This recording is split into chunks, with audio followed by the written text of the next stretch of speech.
ന്യായാധിപന്മാരുടെ പുസ്തകത്തിൽ നിന്നുള്ള വായന 21-ാം അധ്യായം 1 മുതൽ 25 വരെയുള്ള വാക്യങ്ങൾ. ഇസ്രായേൽക്കാർ മിസ്പായിൽ ഒന്നിച്ചുകൂടി ശപഥം ചെയ്തിട്ടുണ്ടായിരുന്നു, നമ്മിൽ ആരും നമ്മുടെ പെൺകുട്ടികളെ ബെഞ്ചമിൻ ഗോത്രക്കാർക്ക് വിവാഹം ചെയ്തു കൊടുക്കുകയില്ല. അവർ ബേഥേലിൽ വന്ന് സായാഹ്നം വരെ ദൈവസന്നിധിയിൽ ഉച്ചത്തിൽ കൈപ്പോടെ കരഞ്ഞു. ഇസ്രായേലിൻ്റെ ദൈവമായ കർത്താവേ, ഇസ്രായേലിൽ ഒരു ഗോത്രം ഇല്ലാതാക്കത്തക്കവണ്ണം ഈ നാശം വന്നു ഭവിച്ചത് എന്തുകൊണ്ട്? ജനം പിറ്റേ ദിവസം പുലർച്ചയ്ക്ക് ഒരു ബലിപീഠം നിർമ്മിച്ച് അതിൽ ദഹനബലികളും സമാധാന ബലികളും അർപ്പിച്ചു. കർത്താവിൻ്റെ മുൻപിൽ സമ്മേളിക്കാത്ത ഗോത്രം ഏതെന്ന് ഇസ്രായേൽക്കാർ തിരക്കി. മിസ്പായിൽ കർത്താവിൻ്റെ മുൻപാകെ വരാത്തവനെ കൊന്നുകളയണമെന്ന് അവർ ദൃഢപ്രതിജ്ഞ ചെയ്തിരുന്നു. തങ്ങളുടെ സഹോദര ഗോത്രമായ ബെഞ്ചമിനോട് ഇസ്രായേലിന് അനുകമ്പ തോന്നി. അവർ പറഞ്ഞു, ഇസ്രായേലിൽ ഒരു ഗോത്രം ഇന്ന് അറ്റുപോയിരിക്കുന്നു. ശേഷിച്ചിരിക്കുന്ന ബെഞ്ചമിൻ വംശജർക്ക് ഭാര്യമാരെ ലഭിക്കാൻ നാം എന്തു ചെയ്യണം?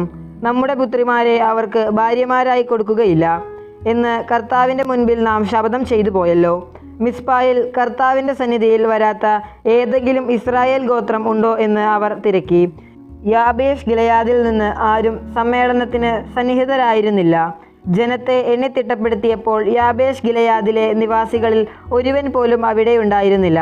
അതുകൊണ്ട് ആ സമൂഹം യുദ്ധവീരന്മാരായ 12,000 ആളുകളെ അവിടേക്ക് നിയോഗിച്ചുകൊണ്ട് കൽപ്പിച്ചു, സ്ത്രീകളും കുഞ്ഞുങ്ങളുമടക്കം യാബേഷ് ഗിലെയാദിലെ നിവാസികളെ വാളിനിരയാക്കുക. ഇതാണ് നിങ്ങൾ ചെയ്യേണ്ടത്.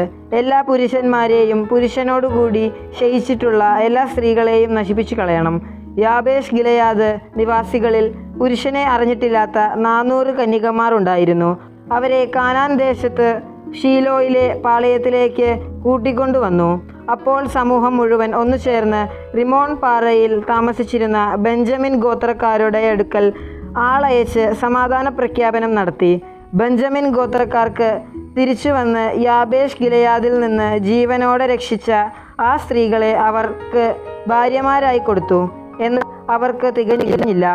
ഇസ്രായേൽ ഗോത്രങ്ങൾക്കിടയിൽ കർത്താവ് ഒരു വിടവ് സൃഷ്ടിച്ചതുകൊണ്ട് ജനത്തിന് ബെഞ്ചമിൻ വംശജരോട് അലിവ് തോന്നി.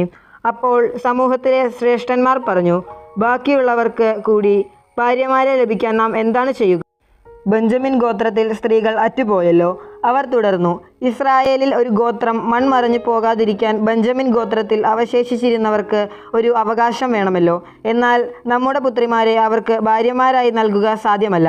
കാരണം ബെഞ്ചമിൻ വംശജന് ഭാര്യയെ നൽകുന്നവൻ ശപിക്കപ്പെട്ടവനായിരിക്കുമെന്ന് ഇസ്രായേൽ ജനം ശപഥം ചെയ്തിട്ടുണ്ട്.